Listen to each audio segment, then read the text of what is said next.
Hey everyone, I'm over here at Four Pines Hostel and we are having a full house tonight, and lots of hikers came in, but two of my favorite hikers that I met recently in Grayson Highland, I was going through there and I met these two.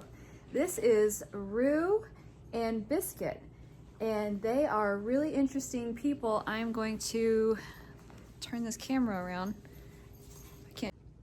But Roo and Biscuit here are thru-hikers, and they are very experienced thru-hikers. Roo has thru-hiked multiple times, and Biscuit here, you've thru-hiked multiple times too.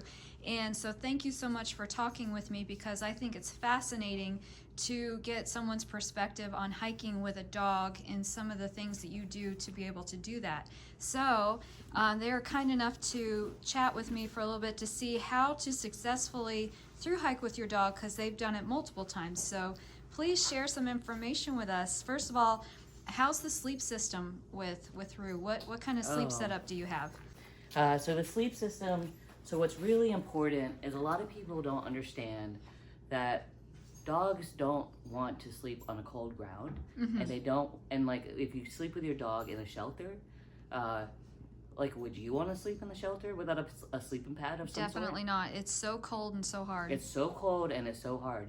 Yeah. So I actually carry a sleeping pad, just like one of those foam pads that is cut to size to her bag, and I put it under her bag. And this is her sleeping bag. And this is her sleeping bag. It's her own sleeping bag. She gets her own, and it's really helpful because, you know, some dogs get a little, like especially the furrier ones. I'm lucky she's got short fur. Yeah. But some of the dogs are furrier, and they will mess up your bag. This is the best way, and this one actually has a spot for the sleeping pad to go into. Nice. It's That's Roughwear. awesome. And where did you get that bag? Just Roughwear online at Amazon. Perfect. It's reasonable price. It's like $40. All right, Rio, come on.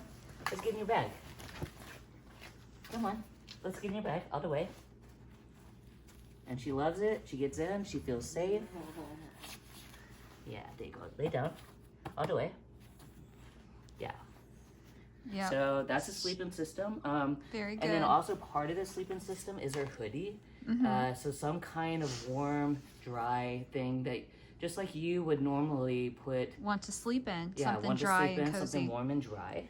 Great. So also very important, I know a lot of people want to know, is tell me about her, the food, and does she carry anything, and what do you feed her? Okay, so my sweet Roo dog is a princess. And she is. And she is, and I love her, and therefore I carry all of her food, her sleeping gear, her food. So now, she does not have a pack. She does not carry anything. Now, for the people that have younger dogs or dogs that are built more to carry stuff, I don't think it's bad to have them carry a pack, but I do think you have to be very conscious about how much weight they're carrying. Right. And you have to, like, when you stop, you take their bag off first, and then you take your bag off. Like, I've heard the rule of thumb is no more than 10% of their body weight. Exactly. Is that about right? Okay. That's about right. So usually, like, if she were to wear a pack, I would put some of her food, some of her snacks in it, but that's it. And then always check it. Check for chafing, check for rubbing. Right. Can she go back up? Yep, come on. So do you carry anything for her paws? Yes. Oh. I know, she's all ready. Yeah, so we'll go back to the food, but the paw situation, there's two rules that I would say is one, always pay attention to your dog's needs. Yeah. Like she or he will tell you if they're tired, they're hungry. Always offer extra food because they're hikers too. And so, like, for example, like, yeah, so I carry tuna packs. Yep. This is all the food that... This is Roo's food. This is all of her... This is not my food. She carries everything for her. So peanut butter, just like a hiker needs extra fat, so does your dog. Yeah. Peanut butters, sometimes I'll pack out hot dogs. Or if I'm making a turkey sandwich for myself, I make a turkey sandwich for my dog. Oh. And don't forget the cheese. Nice. And then, of course, the dingo, which we'll give to you at the end. And then dry food as well. And then of course the dry food. And so people wonder about the dry food. So Purina 1 is a really decent. She took it. She's like, nope, I'm ready for it now. I'm gonna eat it now. But yeah, so Purina 1 is fine. You can find it in Walmart, dollar stores, and grocery stores at 3 to 4 pounds a bag, for like $8, pretty consistently. And you said you give her a tuna packet and she gets 2 a day. Yep, she gets 2 tunas a day. She gets 1 peanut butter, and then whatever little bit of extra meat kind of thing that I have. Like if I add in hot dogs to my food, or tuna, or turkey. But yeah, so, and then she gets her own food bag.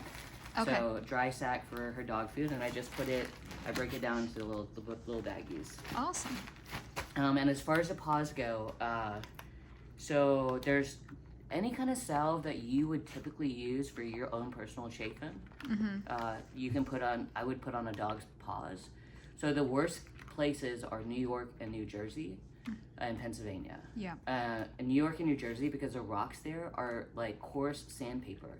Be very, very conscious of your dog's paws. They get easily abraded, and so what I do to deal with that is not only the salve, but I mean, this hike is not about, I'm telling you right now, if you're gonna hike with your dog, it's about your dog. Yeah. It's not about your hike. Do not do 20 miles a day if your dog does not want to do 20 miles a day. Like, don't bring your dog if you're not willing to slow down. What's the average mileage that you do? Well, so she's an old lady now. She's almost 10, and so we only do 10 to 12s. But on our Sobo 2015 hike, we averaged 15, 16. Okay. So, and it depends on the dog. She's off leash the entire time, but she's on complete voice control. So like she knows that she can run and chase. Oh yeah, chippies, and I can squirrels. attest to this. I can attest to this dog. She is so well behaved. I got the pleasure of hanging out with these two at a shelter in Grayson Highlands, and she is one of the most well behaved trail dogs I've ever met. Yeah, she does it. Okay, and that's the other thing about your dog. You have to know your dog. Like, is your dog, you cannot be jumping on people, cannot be getting into people's stuff.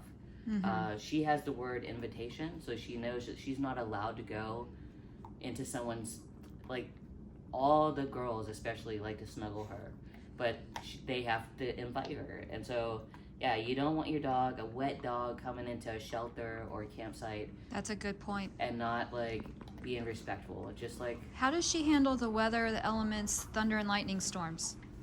All right. Well, first of all, let me introduce her rain jacket. So she has in the colder weather, she has her hoodie, and then she has a raincoat. So this helps with hiking in the rain. But as far as the elements go, if my mood is elevated, her mood is elevated. So I'm like, Roo, oh my goodness, it's like a torrential downpour. And she's like, oh my goodness, that's so much fun. Yeah. And so, but if you're like, dreading it and hating it, your dog's gonna feel that. And so, good point. So if you're not feeling it, then just don't do it. Like, just take the day off in the shelter, like hang out. Also, my dog slept through a torrential, horrific lightning storm in the White Mountains, and I was like, Roo, we gotta go. And she's like, but I'm sleeping. Right. And so, yeah, so basically... Unfortunately, our bunks are all spoken for, but I'll give you the breakdown anyway. Well, thank you so much for all of this information. This is great info for anybody that's traveling with their dog. And we love the star of the show here, Miss Roo here. Yeah, little Roo dog. So, thank you so much for the information. Anything else, anything pertinent you want to add? I mean, the most important thing I have to say is listen to your dog. Like, it's not about you, it's about your dog. So like, That's your dog's hike. That's okay. Oh my God. Don't do 25 miles a day in the middle of the summer and not give your dog a break. Like, right. Don't overpack your dog with the food. Like, make sure you carry This bin right over here. Plenty Extra of calories. fat, If you yeah. think that you want an extra pizza, your dog probably also Protein. wants an extra pizza. Okay. Those are the high points. Great. So if anybody has any other questions regarding hiking with your dog, is it okay if I leave your email? Absolutely, yeah. Okay, so I'll leave the email for Biscuit and Roo in the description below. If you have any other further questions to ask these two have a lot of experience, and Biscuit, you've got over 6,000 miles Yeah. of through hiking experience, and this is Roo's second through hike, Yep. right? So. Well, she did 1,600 miles last year just for fun. So. Oh wow! So she's been around the block here. So very, very detailed. Thank you so much for all this information, and we really appreciate It's it. been fun. Thanks. Absolutely. You gotta face this way. Okay, You're the so star, Roo. just a little bit more information.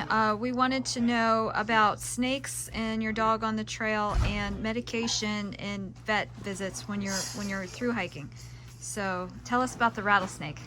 Oh, this sweet little princess managed. She chases chipmunks and squirrels, and she just stuck her snout in the wrong hole. And there was a giant timber rattler, which is very poisonous, that struck her in the face, just below her eye, and she could have died. So I think that She almost did. and she almost did.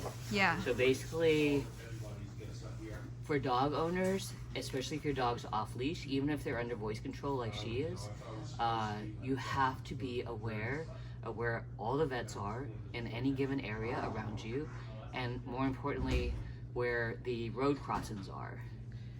So last year, she got hit by a rattlesnake, a copperhead, and 2 porcupines. Oh, poor thing. And so if you're a dog owner, she's ferocious, and so the animals against her. She's an angel.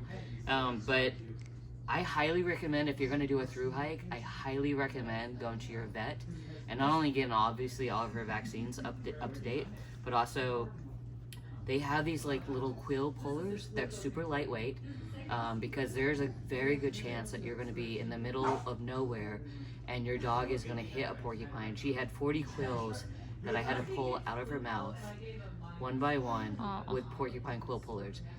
She was a champ, and we both cried, but you have to be aware of the dangers for your dog and whether it's worth it. Definitely. That's part of the challenge. And so like the rattlesnake, basically if your dog gets hit by a snake, just be aware of like where the road crossings are, get off the trail as soon as possible, and try to like, I mean, I have like held this dog in my arms in the middle of the road, and making people stop for me to take me to the vet. So like do whatever you have to do. So after she got bit by the rattlesnake, she needed to go to the vet, and she got antivenom. Yes. And that's what saved her life. And that's what saved her life. So yeah. So basically you get your dog to the vet as soon as possible. Okay. All right. And yep. And know where the vets are, where the road crossings are. Know where the road crossings are, Awesome. know where the vets are, know how to get out as fast as possible. Definitely. And also be aware of like the dangerous snake areas. Pennsylvania, New Jersey, like hot, dry areas. Okay. Good to know. Thank you very much. Yeah.